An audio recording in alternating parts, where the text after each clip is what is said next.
I've seen the package with all, there's like Yeah, you can buy a box of zerks. 7 or 8. Yeah.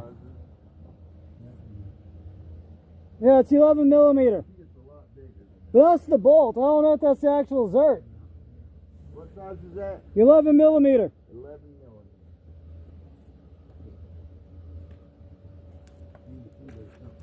I'm gonna go watch it off and try to. Okay, that's our next job. Try to get this thing worked out, Chevy. Alright. That's all with this tractor. I was gonna check the.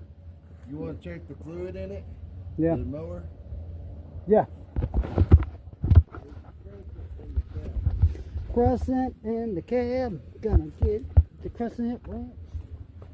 Crescent in the cab.